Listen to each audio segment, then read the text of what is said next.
Salam, hər vaxtınız xeyir olsun, hörmətli izləyicilər. Hər birinizi xoş gördük. Növbəti dərsimizə başlayıram. Mənə suallar ünvanlanıb, çalışacağım ki, ona müfəssəl cavab verim. Birinci başlayıram qısa olduğuna görə o insanın ağız və yaxud da başqa təzahür formasına çevrilməsindən, onu da yazan insanın səhifəsinin başlığı Neosendir. Və bilirsiniz ki, sizlərin hamınıza hörmət və ehtiram bəsləyirəm. Şərhlərinizə görə sağ olun. O cümlədən də siz də məni dinləyən hər bir kəs də var olsun, sağ olsun. Allah razı qalsın, razı olsun. Çünki bu bizim həyatımızın gedişatıdır. Sonra biləcəksiniz ki, bunun nə kimi əhəmiyyəti var imiş, niyə bu çıxışlar edildi və biz, yəni ki, bu çıxışlara maraq göstərdik. İnşallah onun da yaxşı bəhrəsini görəcəksiniz. Bir balaca yığcam danışım və söhbətlərimdə demişəm ki, bütün yaradılış, varlıq Allahımızın bəxş etdiklərinin təzahürüdür. Allahımız da nur olduğu üçün özündən də nur zərrəcikləri bəxş etmişdir. Və həyatın gedişatına uyğun şəkildə təkamüllə yaranmışların hamısı ömür mərhələləri adlayırlar, biz də daxil olmaqla. 100% şuurdan ayrılmış, 100% şuura malik olan varlıqlar təkamüllə zaman dəyişmələrə, yeniləşmələrə məruz qalırlar. Bu həyatın gedişatıdır, bu mütləqdir. Bu barədə sonra daha geniş söhbət edərəm. Və insandan ayrılanlar insan idilər ilkin zamanda. Biz şuurlarına görə, qabiliyyətlərinə görə onları ilahi varlıqlar adlandırırıq, mələklər deyirik.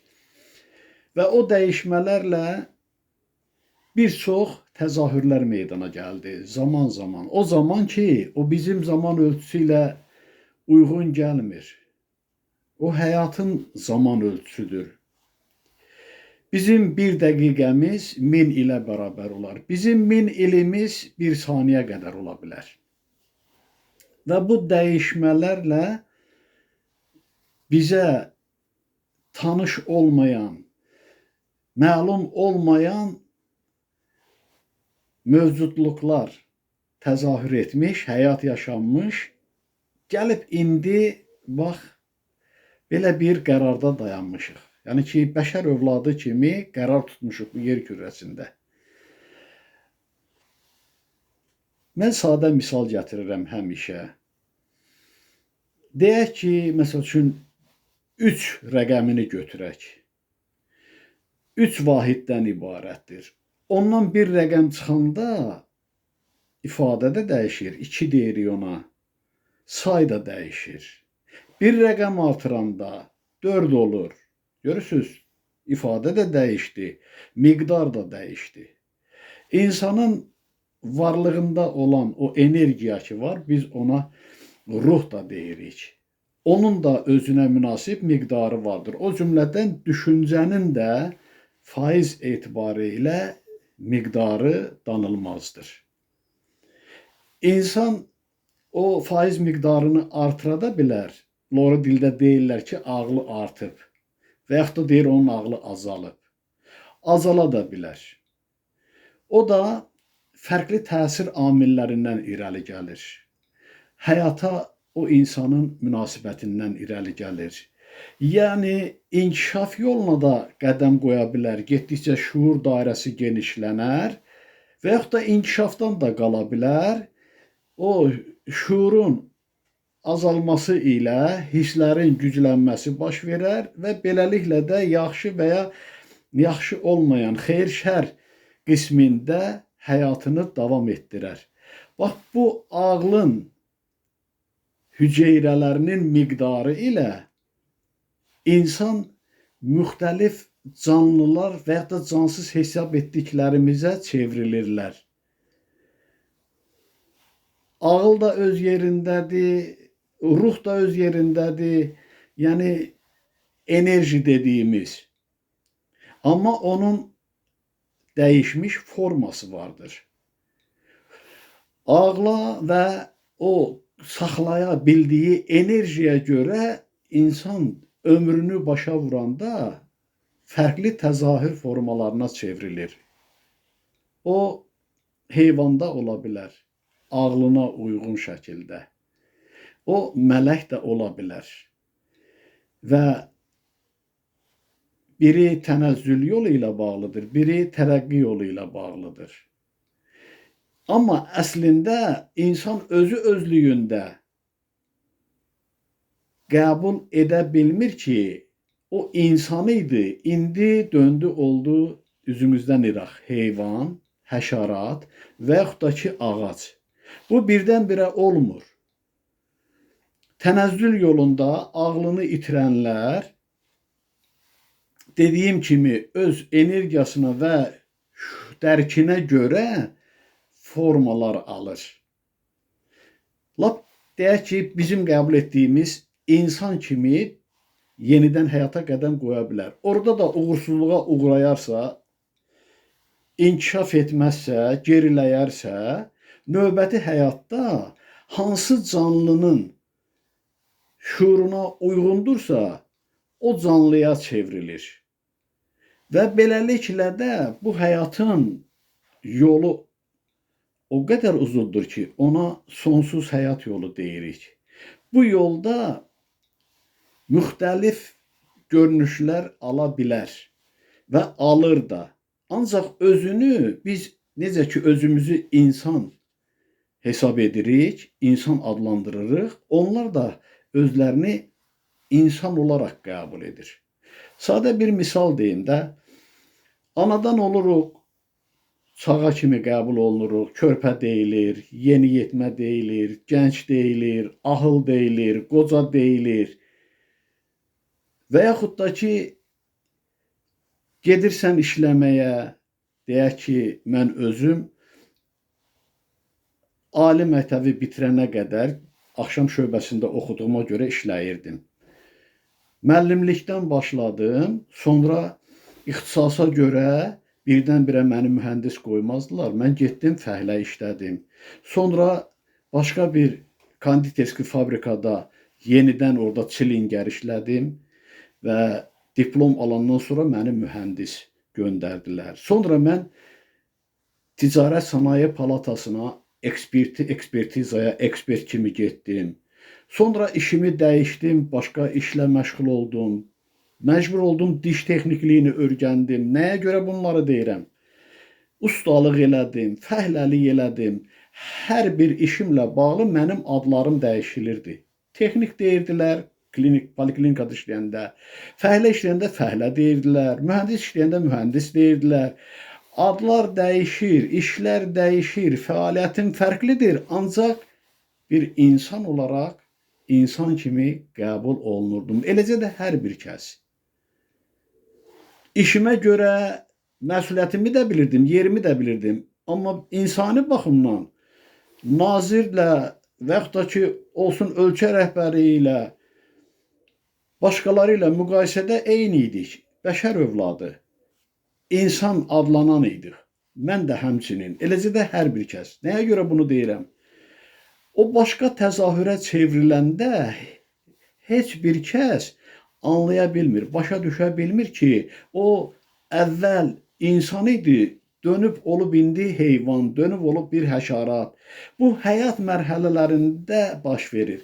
Ağlının dairəsinə görə, saxlaya bildiyi enerjiyə görə belə təzahürlərə çevrilir. Nəhayətdə nurdan, nur zərrəciyi kimi ayrılan hər bir varlıq bu həyat yolundan keçərək, yəni bu axarla, dövr edərək, özünə qayıdışla yenidən bir nur zərrəciyi olur.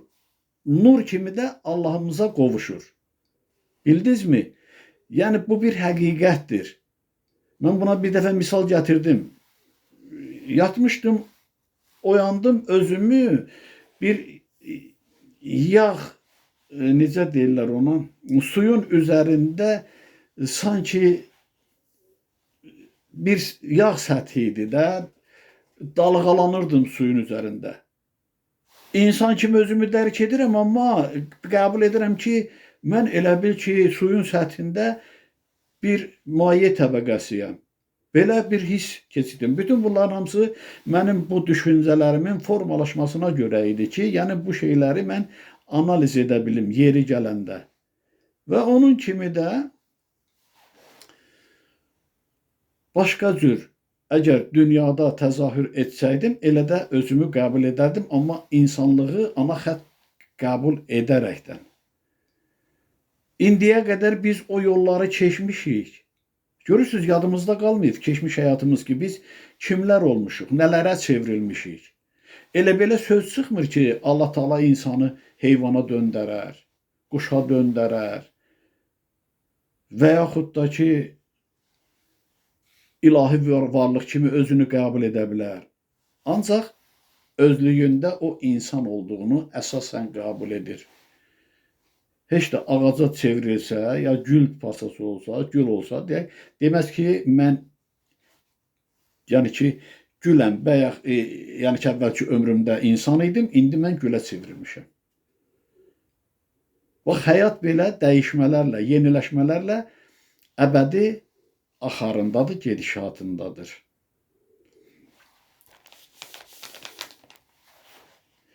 Şərqiyə xanımın sualına rəğmən fikir söyləmək istəyirəm. Demək, deyilir ki, yəni ki, Quran-ı Kərimin poetik tərzdə olduğunu eşitmişdim, ancaq onu təsəvvür edə bilmirəm. Bu bir həqiqətdir. Mən sizə bir paralel gətirim. Deyəcəm, nə üçündür bu? Əvvəla, indi Quran-ı Kərimdən oxuyacam sizə.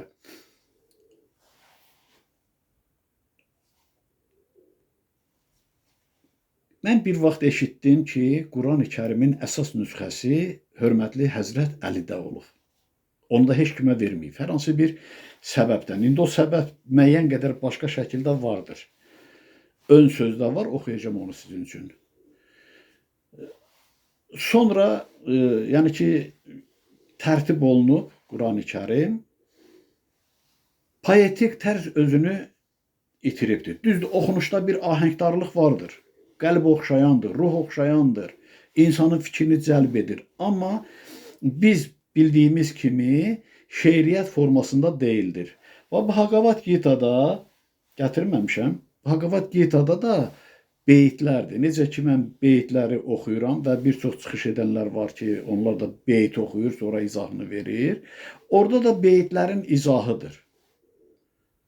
Poetik tərzdə gəlir. Bu məni də maraqlandırırdı. Bir dəfə bir yaxın tanışımızın vasitəsilə mən akademik Fuad Qasımovla görüşdüm. O özü də qeyri-adi bir insan idi. Əsasən də onun əlaqəsi uçan boşqabların nümayəndələri ilədir. Bu barədə televiziyada da çıxış eləmişdi. Mən görmüşdüm şəxsən. Tanış olduq, bir 3 saata yaxın bir yerdə çay içdik, söhbət elədik, fikirlərimizi bölüşdürdük. Mən dedim ki, mənə fikirlər həm nəsr tərzində gəlir, həm də poetik tərzdə gəlir. Nəyə görə şeiriyyət formasındadır bu? O da dedi ki, poetik tərzdə deyilən söz geniş əhatəli olur.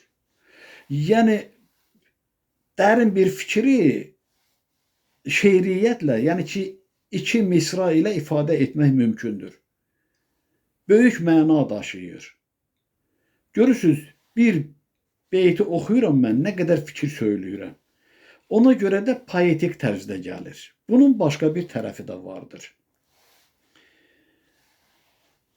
Ona görə Quran-ı Kərim poetik tərzdə gəlib ki, ona müdaxilələr olmasın, təhriflərə yol verilməsin.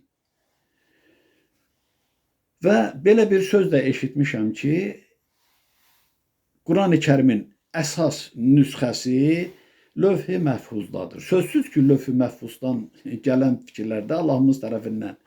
Yəni ki, səmadadır, Haqqın dərgahındadır. Lövh-i məhfuz da Haqqın belə deyək də külliyatıdır, kitabxanasıdır. O sözdə də bir həqiqət vardır. Ancaq indi mən Qurani-Kərimin ön sözündə oxuyacağım, biləcəksiniz ki, nəyə görə, yəni ki, bu fikirlər poetik tərzdə gəlir. O əsl nüsxəyə müdaxilə edə bilməzdilər. Amma o tərcümə ki var və yaxud da ki, izahlar ki var, ora bəli, qulp qoya bilərlər. Bu barədə dünən də dedim mən. Bir nəfər də məndən narazı qaldı ki, ola bilməz belə şey, Qurani-Kərim qorunur. İndi özünüz şahidi olacaqsınız. Bir dəfə mənim yanıma bir nəfər şəxs gəldi. Daimi mənimlə görüşən bir insanın kiçik qardaşı idi. Savadlı oğlandı. Buna söhbət yox idi. Ancaq o özünü Peyğəmbər kimi qəbul etmişdi və o cümlədən də qardaşının dediyinə görə hətta bacısını da vurmuşdu ki, sən niyə Peyğəmbər deyə müraciət eləmirsən?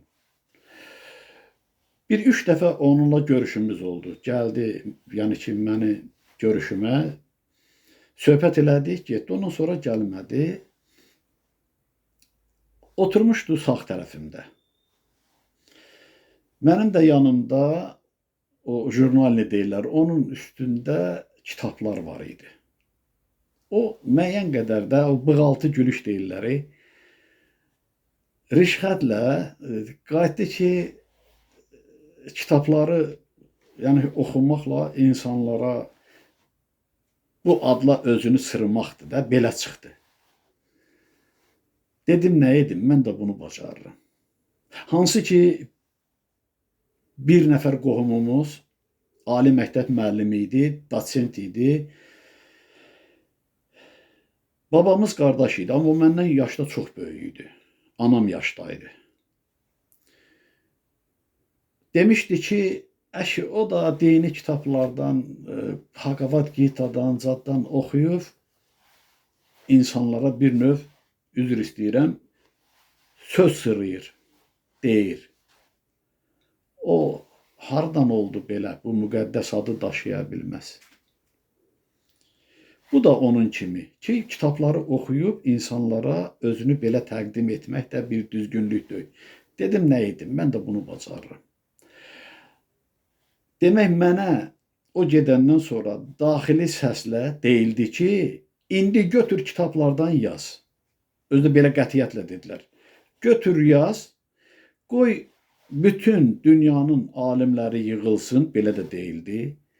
Sənin o yazdığın kimi bir yazı ərsəyə gətirsinlər. Necə ki, Peyğəmbərimizə demişdilər ki, yəni ki, qoy fəsahətdə, bəlağətdə Qurana bənzər bir kitab yazsınlar, sənə inanmayanlar. Bu tərzdə deyildi belə.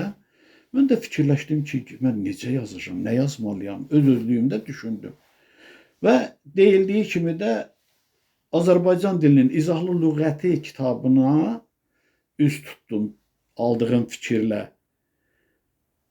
Və oradakı hərflərə bir-bir başladım baxmağa. A hərfi gələndə A hərfindən lazım olan sözü götürdüm. B hərfi, bu ardıcıllıqla J hərfindən başqa, bir də I hərfindən başqa. Amma tövsiyələrdə I hərfinə aid yazılarım var, tövsiyələrim var. Iqqanmaq sözü kimi qəbul etmişəm onu. Demək, bu əlifba sırası ilə başladım yazıları düzməyə, sözləri ardıcıllıqla düzməyə. 3 ay onun üzərində işlədim və tamamladım. Onun da adı oldu məntiq. Və bu barədə söhbət etmişəm. Məntiqi 2 dəfə də oxumuşam. Əgər ehtiyac olursa 3-cü səfər də oxuyaram. Ancaq görün necə yazdırdılar. Mən oradan təkrarsız sözlərlə yazmışam. 30 deyərdim ki, abzas adlandırıram bunu və yaxud da elə müddəa deyək. Heç birində bir söz iki dəfə işlənmir. Başdan ayağa kimi hər söz bir dəfə işlənir. Və ardıcıllıqla.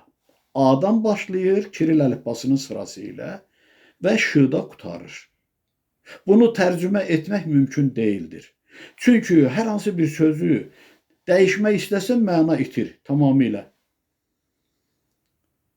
Sadəcə onun mən izahlarını vermişəm. Başa düşülsün. İzahı bəli, tərcümə edə bilərlər. Və yaxud da ki, mənim başqa yazılarım ki var, poetik tərzdə, onu da tərcümə edərlər. Yəni ki, ümumi mənanı məğzi götürərlər. Ona uyğun, necə ki, belə deyək də, Nizamini, Füzulini tərcümə ediblər, Nəsimini həmçinin müəyyən qədər ki, biz başa düşək də, az işlənən sözlərdir və yaxud da ki, ərəb dilindən, fars dilindən tərcümələrdir. Onun kimi də mənim bütün poetik olan yazılarımın hamısını tərcümə etmək mümkündür. Bir məntiqdən başqa. Nəyə görə? Çünki A-dan sonra B gəlir. Onun yerinə S hərfi ilə olan söz yazmaq mümkün deyildir. Və onun da mənası vardır. Bütün o 30 müddəa ki var, hamısı bir mərkəzə istiqamətlənir. O mərkəz də ilahiyyatla bağlıdır. İndi kimlər eşitməyibsə, əgər bu maraqda olarsa, buyurun, yazın ki, o barədə oxuyun. Amma təkrarlıq olmasın deyə mən baş yormaq istəmirəm. Birincini oxuyacağım. İstəsəniz lap ortadan da hər hansı birini oxuyaram. Aydınlıq üçün deyirəm bunu, hörmətli Şərqiyə xanım. Yəni ki, deyəcəm də nəhayətdə sözümü ki, Quran-ı Kərim niyə görə poetik tərzdə yazılıb, amma bizim oxuduqlarımız poetik tərzdə deyildir. O izahlardır. Birinci A-dan başlayır. Görürsünüzmü? Amin. İkinci B hərfidir də. Bünyadın, sonra özünüz yazarsınız hər hansı birini, ya mən dediyimi görün ardıcıllıqladır, yoxsa yox. Bünyadın varlığı qayğıdır, dayaqdır, ehtişamlı əbədiyyətə. Zaman iqrarlıdır yaradanın kəmalla gücünün lətif mübarizəsində. Namehribanlıq. O ögeydir, peşmanlıqdır, rüzgara sahibdir tapındığınız. Unutmayın ülviyyəti. Fanilikdən xilasınız hünərdədir. Çürüdün cəfaları şükürlərlə. Ş ilə qutardı. Eləcə də bir başqasını oxuyuram. Acizanə biz vaizliklə qavrayışlı deyilsiniz. Əzəldən zahirən ibtidalı yağılarsız. Kələkbazlıq kədalıqdır. Laəqəl matəmzadələrlə naəhəllikdə ortaqlaşmayın. Öddəklər, pərvərişlə ruzi də sonlanacaq. Talancılıqdan utanın, üdülməyin, feylən xamsınız. Hamılıqca çirklənibsiniz, cinlərə şikarsınız. Özüm də çətinliklə oxuyuram. Az işlənən sözlərdir. Amma kitabdan yazmışam. Azərbaycan dilinin 4 cildli izahlı lüğətindən yazmışam. Elə də deyildi, götür indi yaz kitablardan. Ancaq Azərbaycan dilinin izahlı lüğətindən götürmüşəm. Hərflərlə bağlı və A-dan başlayır, acizanə, şikarsınız, Ş ilə qurtarır. Hər birisi belədir. Amma hər birisinə də izah vermişəm. Görürsünüz, müxtəlif sözlərdir, bir dəfə işlənir. Amma hamısı ilahiyyətə aiddir. Eşidəndə biləcəksiniz. O baxımdan, yəni Quran-ı Kərim də təhrif olunmasın, müdaxilə olunmasın deyə elə poetik tərzdə gəlmişdi. Amma onun o originalı yoxdur. Deyirəm, eşitdiyimə görə Həzrət Əli onu özündə saxlayıb, heç kimə vermirmiş. İndi mən dedim, indi onu necə qəbul etdilər özləri bilər. Yəni ki, təhriflər vardır. O qorxu ilə görəcəksiniz, müəyyən fikrə gələnlər də olub ki, təhrif olunacaqdır. Bu əlimdəki Qurani-Kərimdir. Bax budur. Üzlüyü zaten açılası değildi. İçəri tərəfdən göstərdim. Oxuyuram aydınlıq üçün. Qurani-Kərim Məhəmməd Peyğəmbərə təqribən 23 il ərzində Allah Taala tərəfindən vəhy olunmuşdur. Vəhy sözünün hərfi mənası gizli səs, gizli danışıq, gizli işarə, pıçıltı, rəmz və ilham deməkdir. Allah Taala'nın təmiz ürəklərinə, səmimi etiqadlarına və mənəvi kamilliklərinə görə insanlar içərisindən Peyğəmbər seçdiyi kimsələrə və 3 yolla nazil olur. Bir balaca tez oxuyuram ki, çatdıra bilim. Birinci, Allah Taala bu və ya digər fikri Peyğəmbərin ürəyinə salır, yaxud gizli bir səslə ona təlqin edir və ya həmin fikri ona çin olan yuxuda bildirir. Peyğəmbər Allah Taala'nı görmədən ondan gələn nidanı açıq-aydın eşidir. Yəni arada heç bir vasitə olmadan, mötərizədə yazılıb hicab arxasından Allahla danışır. Allah Taala öz hökmlərini Peyğəmbərə mələk vasitəsilə göndərir. Yəni 3 əsasladır. Bəqərə surəsinin sonuncu 2 ayəsi istisna olmaqla, yəni bu 2 ayə Peyğəmbərə bilavasitə Allah Taala tərəfindən vəhy edilmişdir. O kəslər ki, düşünür ki, Allah Taala heç kimə vəhy demir, eşitsinlər, bilsinlər. Bilavasitə Allah Taala özü vəhy edir. Qurani-Kərim Məhəmməd əleyhissalama Allahın əmri ilə vəhy mələyi Cəbrail vasitəsilə nazil olmuşdur. Peyğəmbər əleyhissalama bu və ya digər vəhy ayələr şəklində nazil olan kimi, o həmin vəhi ətrafındakı əshabələrinə oxuyar, onları vəhy katiblərinə dəri, sümük, daş və ya xurma qabıqları üzərində olduğu kimi yazdırardı. Peyğəmbər həmin ayənin hansı surədə və hansı ayədən sonra yazılmalı olduğu yeri göstərər, bu işə ciddi nəzarət edərdi.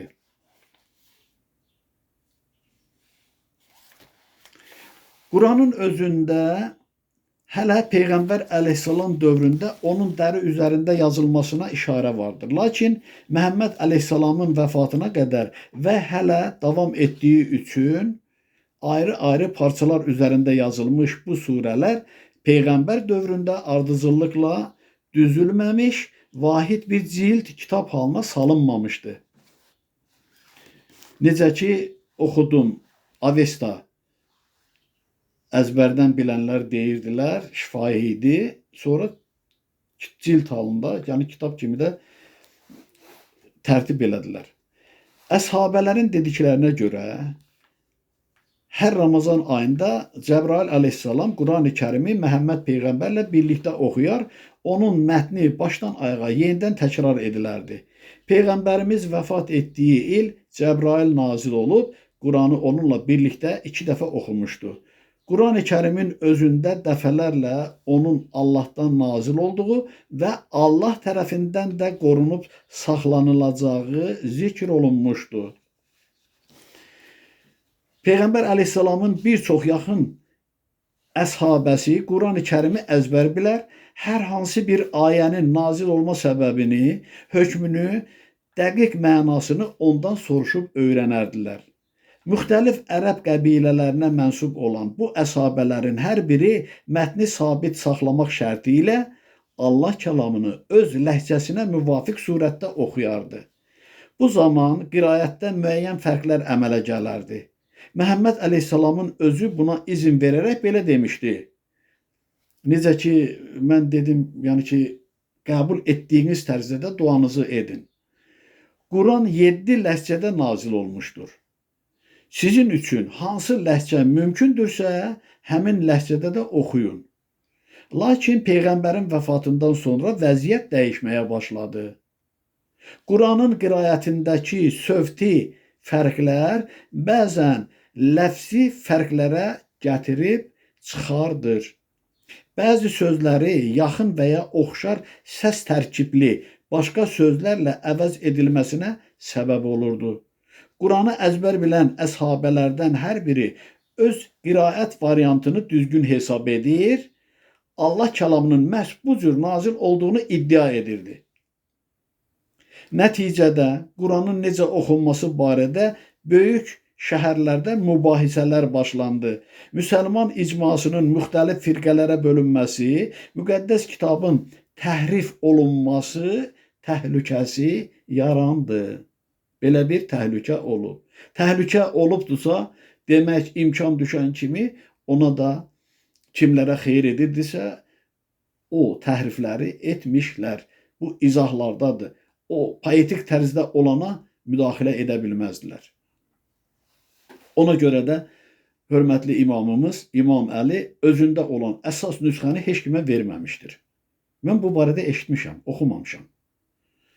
Ümmətin ağıllı başçıları bu barədə düşünməyə, yaranmış vəziyyətdən çıxış yolu axtarmağa məcbur oldular. Quran-ı Kərimin vahid bir kitab şəklində tərtibinə ilk dəfə Yamamədə baş verən bir vuruşda Allah kəlamını əzbər bilən 70-ə qədər əshabə şəhid olduqdan sonra Ömərin təşəbbüsü ilə Əbu Bəkrin xəlifəliyi zamanında başlanmış, sonra bu iş Osmanın xəlifəliyi dövründə davam etdirilmişdi. Əbu Bəkir həmin işi Peyğəmbər əleyhissalamın əsas vəhy kitablarından biri olan Zeyd ibn Sabit başda olmaqla Quranı əzbər bilən bir neçə yaxın əshabəyə tapşırmışdı. Onlar Peyğəmbər əleyhissalam dövründə dəri, sümük, daş və xurma ağacının qabıqları üzərində yazılmış, həmçinin bir çox əshabənin hafizəsinə həkk olunmuş ayələrin hər birini Allah kəlamını əzbər bilən iki mötəbər şəxsin şahidliyi ilə qeydə aldıqdan sonra bunları cilit halına saldılar. Mən bir kitabda da oxumuşdum, sayına qədər neçə kitab yaranmışdı. Sonra onlardan 4-ünü seçdilər. Tərtib edilmiş nüsxə əvvəlcə Əbu Bəkrin, sonra isə Ömərin yanında saxlanırdı. Ömər vəfat edərkən həmin nüsxəni öz qızında, yəni Peyğəmbərin zövcələrindən biri olan Həfsədə qalmasını vəsiyyət etmişdi. Ona etibar etmişdi. Tarixi qaynaqlar Quran nüsxələrinin eyni zamanda Əli əleyhissalam, Peyğəmbərin digər yaxın əshabələri Übey ibn Kəb, Abdullah ibn Məsud, Miqdad və Əbu Musa əl-Əşəri tərəfindən yazıldığını da xəbər verir. Fikir verirsinizmi? Tarixi qaynaqlar Quran nüsxələrinin eyni zamanda Əli əleyhissalam, yəni ki, tərəfindən yazıldığını da xəbər verir və bir neçəsi. Xəlifə Osmanı isə yenidən bu işə sövq edən aşağıdakı hadisə olmuşdu.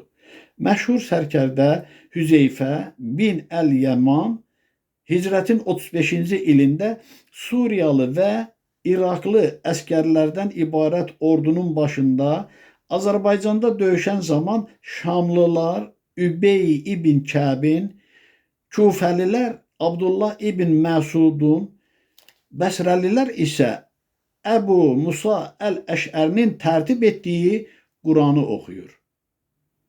Hərə öz nüsxəsini, öz qiraətinin düzgün olduğunu iddia edirdi. Yəni, fərq yaranmışdı. Hər kəs də öz qeydinin doğru olduğunu deyirdi ki, bu nüsxə daha doğru düzgündür. Hüzeyfə Mədinəyə qayıtdıqdan sonra Azərbaycanda baş vermiş hadisəni Osmana danışıb, bu sahədə təcili bir iş görməyin vacib olduğunu ona demişdir. Xəlifə Osman özü də həmin fərqləri hiss etmişdi. Görürsünüzmü? Xəlifənin özü, yəni Osman da bu fərqləri hiss etmişdi. Çünki Mədinə qarilərinin öz aralarında belə Quranın qiraəti barəsində bəzən Allah kəlamının təhrif olunmasına gətirib çıxara bilən fikir ixtilafı var idi. Onların arasında da fikir ixtilafı var idi ki, burada təhrif olunub, o doğrudur, bu düzgündür. Buna görə də Osman Məhəmməd Peyğəmbərin yanında katiblik edən məşhur əsabələri bir yerə yığıb, Əbu Bəkirin xəlifəliyi zamanında tərtib edilmiş Qur'anı onlara vermiş, oradakı ayələri yenidən nəzərdən keçirib, dəqiq düzəlişlərlə vahid bir mətn tərtib etməyi tapşırmışdı. Bu müddətdən sonra Zeyd ibn Sabitin başçılıq etdiyi bu işçi heyət Allah kəlamının vahid mətnini tərtib etdi. Osman həmin mətni 4 yaxud 6 nüsxədə yazdırıb. Birini Mədinədə saxladı, digərlərini Şam, Kufə və Bəsrəyə göndərdi. Ki, yəni bu əsl nüsxədir. Bu 4 dənə olan. Qalan bütün nüsxələr isə yığılıb yandırıldı. Beləliklə, İslam aləmində Qurani Kərimin bugün əlimizdə olan vahid mətni qaldı. Şeiriyyət kimi yox, elə tərcümə kimi və yaxud da ki, ləhcə kimi, izahat kimi, izahlar kimi.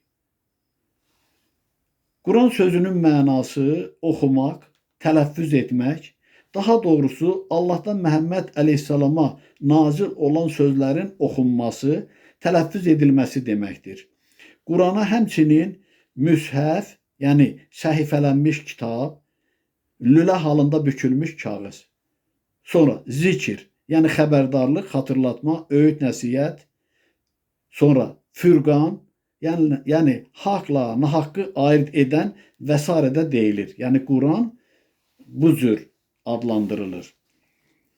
Məhəmməd əleyhissalama Ramazan ayında nazil olan Quran 114 surədən müxtəlif qiraət variantlarına və bölgülərə görə 6204 yaxud 6236 ayədən 77934 sözdən ibarətdir.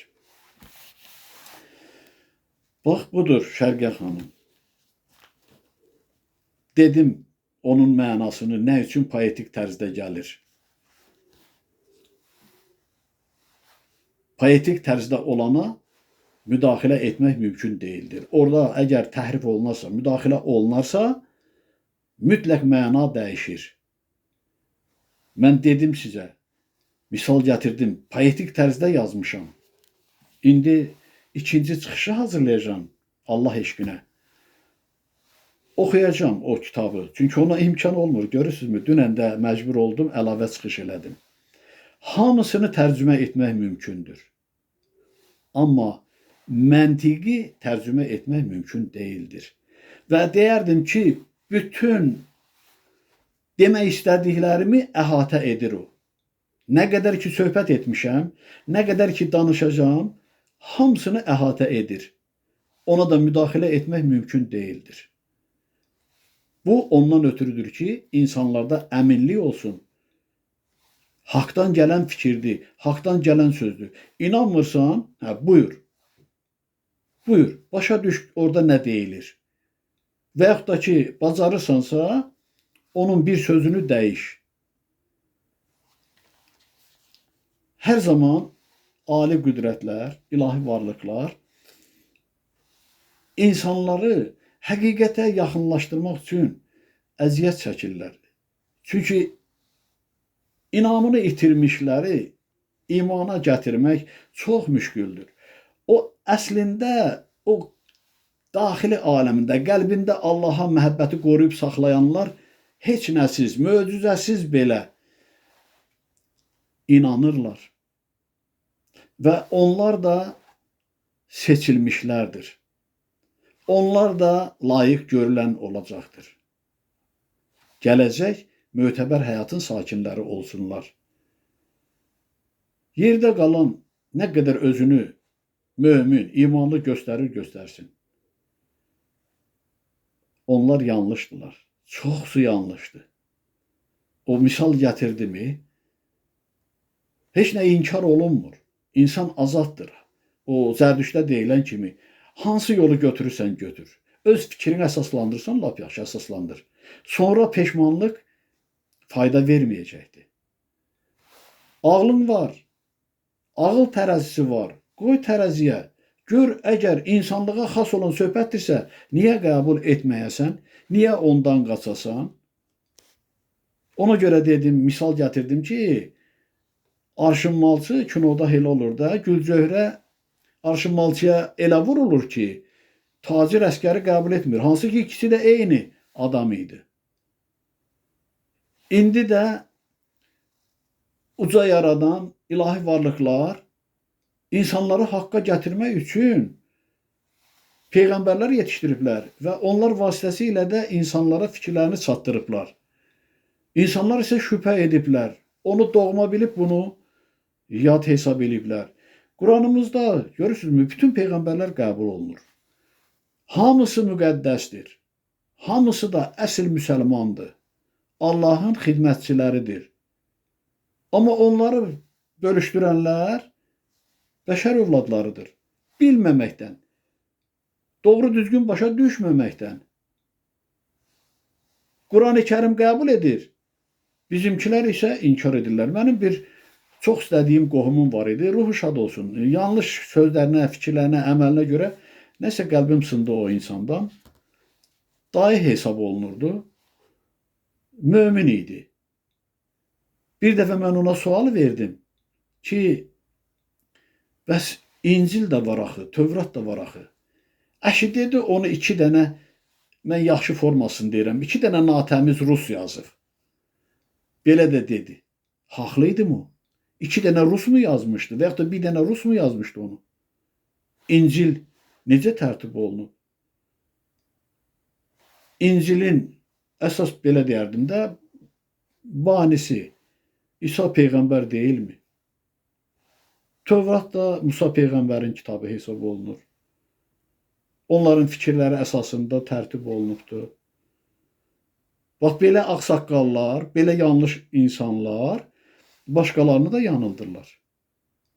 İndi özünə müsəlmanam deyən din əhli əksəriyyət xristianları qəbul etmirlər, bütpərəstləri qəbul etmirlər. Onlar da əksinə bizləri qəbul etmirlər. Bu böyük yanlışlıqdır. Mən söhbətlərimdə demişəm, bütpərəstlik bütün deyərdim ki, dinlərin təməlidir, təməl daşıdır. Ancaq doğru düzgün başa düşərlər. Mən onun izahını vermişəm. Hansı səbəbdən bütpərəstlik gəldi, belə bir hala çatdı. Yeri gələrsə, o barədə də danışaram sizə. Bu söhbətimiz burada sona çatdı. Bir daha minnətdarlıq hissi ilə hər birinizə təşəkkür edirəm. Yazan əlləriniz də var olsun. Allah sizdən razı olsun ki, diqqət yetirirsiniz. Sizinlə bahəm bizim söhbətlərimizin şahidi olan, bizi nəzarətdə saxlayan, görünməz ilahi varlıqlara da təşəkkürümü bildirirəm. Allah eşqi ilə salamlayıram hər birisini. Ana yurdumuza, ana torpağımıza, ana vətənimizə təşəkkürlüyəm. Minnətdaram çəkdiyi zəhmətə görə, qoynunda bizi bəslədiyinə görə. O cümlədən də şükr edirəm Allahımızın varlığına bir daha. Minnətdaram Allahımıza lütfünə görə və əbədi olaraq da o uca varlığın səcdəsindəyəm. Sağ olun, salamat qalın. Növbəti görüşümüzə, söhbətimizə dək.